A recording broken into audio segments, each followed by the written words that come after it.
you, and I always just have been super impressed with, I think first off is how you cover so much ground.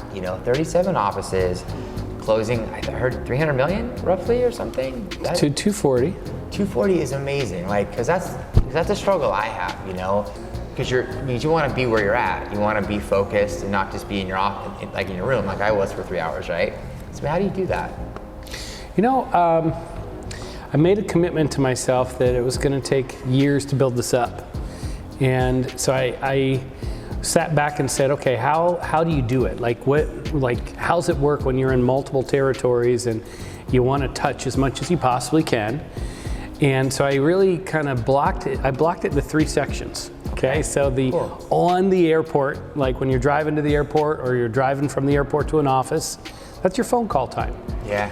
When you're on the airplane, that's your email time and your scheduling and and whatever contracts you have to read. And every other moment is with whoever you're with as presently as you can be. I love that. And then you just let go of what you can't touch, and you just have to let go of it and believe that you've got a plan, you've got a course, and stick to it. I love what you say. You have a good blend of what the offices are doing, kind of general market data, inspiration.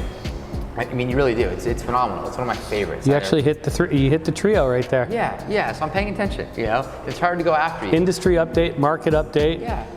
And spiritual, let's really make sure you guys are okay. Kind of connecting with them, especially through COVID. And it's funny because a lot of people don't take any time to know data. And it's so easy today, 20 years ago, if you had like a data on like what Freddie Mac was saying, it was like, where'd you come up with that? But now you just go to Google or something where it's right there, but people don't read it. And you have to dig deep. Sometimes it might be like 2 sentences on a 4-page document where it's all that really is worth saying, But right. So I have my phone programmed to flag me so many different ways of anything real estate or luxury or anything in the markets that we're in or anything that has anything to do with any of our agents, and so that's going to flag me. So I'm going to spend my coffee and breakfast basically reading every morning that info, but then I just listen.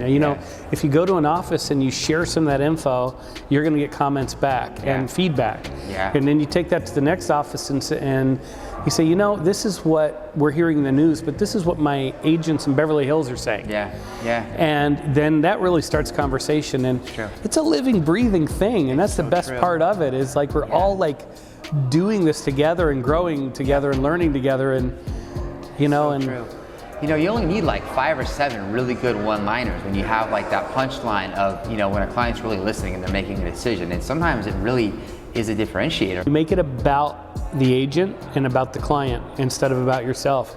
And that's thank you. I love that. I try to never ask for the business. I try to give value, and then good things happen is what I try to do. It's funny how that works. It works, it's good things. How do you prepare your day? Because I'm a big preparer of like when someone comes in at 9:30 and they take a 2-hour lunch. I'm always kind of like, what are you doing? Especially if they're not doing business. So I assume you're up early. I every Sunday night I have this ritual of recapping my week. What did I do right? What did I do wrong? Then I think about what I want to do next week better, and then I look at the calendar. And then I'm very religious on the calendar, and I do have it color-coded and prioritized in the way that helps my mind stay focused on where I need to stay focused. I 100% believe in that, in the concept that you have to know what your priorities are, and you have to categorize your priorities by, and for me, people. And so if it truly is a priority, I have to stay focused in that area, and I have to trust my team for the rest. And so I do delegate a lot, but once I have that calendar set, every end of day, I readjust the next day. I never ever finish a day it's just not over until I've readjusted. And and I do take time now. This has been a long time coming, but I take time for thought.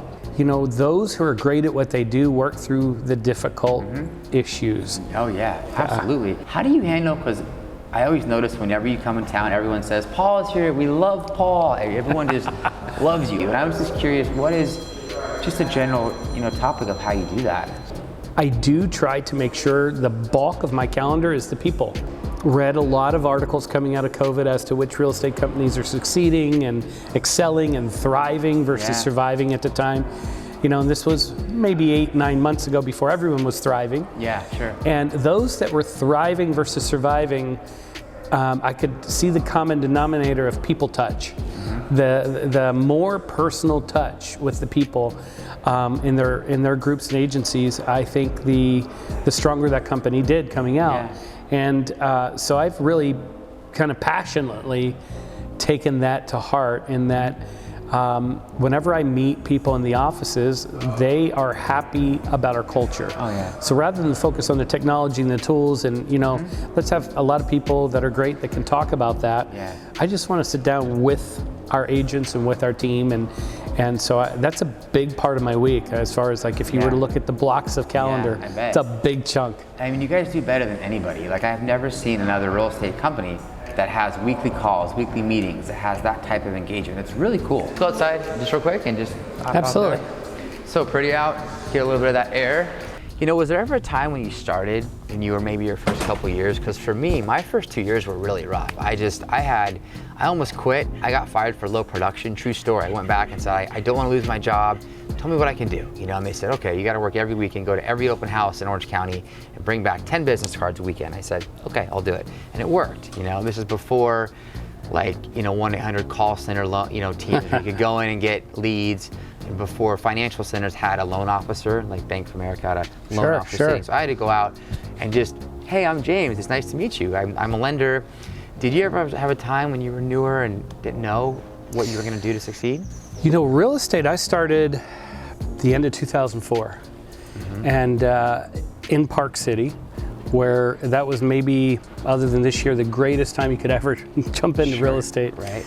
And I sat a lot of open houses those first few months, and I'm still working those clients to this day, like 16, 17 years later. Yeah. So I got really lucky in how I started selling homes. You know, I dove in, I had success, and it kept going. But I didn't actually plan on owning a bunch of real estate companies. Yeah. You know, I got into this as an agent where somebody pitched me on, hey, do this, I'm going to give you some ownership because we want you to be one of the first. Sure. And you don't have to do anything. Yeah. It'll be easy. You'll get a big check. And Yeah. in my mind, I was like, I might never see a check, but I have a seat at the table for how we market. I have a seat at the table for how we network. Yeah. And that was important to me. So I was thinking of this like going into as an agent. So when my partner disappeared on me at the time, this is a few years ago, he had signed contracts in multiple cities, and I had to sit back and say, okay, I need to honor this. I had never run a brokerage before, you know, and I had never, I had managed, I had done a lot of sales management and marketing management in my background, but I'd never run a brokerage. So, you know, I felt like I had the backbone to start, but those first few years, you know, just how to budget, how to forecast, how to attract talent to a new brand in a city I've never been. It was really hard. It was really hard. And what helped is finding key people, you know, just finding people that it didn't matter if they did hundreds of millions or 2 million. Their heart was in it. Sure. And they, in our values aligned. Sure. And every time I found one of those people, that area grew. Sure. That And, makes sense. Having that the was right fun. person that has the same mentality, where they're not, you know, always contradicting you, where it's just you guys have an easy flow going forward. Yeah. So you got in 2004 real estate? That's when you got in? I did. That's incredible. You're so far along. I mean, you're fantastic. I mean, because some people, 30, 40 years will never hit even a level that is near where you're at. So that's really impressive that you grew so fast. And I think most of the time people that are going to be great within 5 to 7 years, you have pretty good momentum, you know.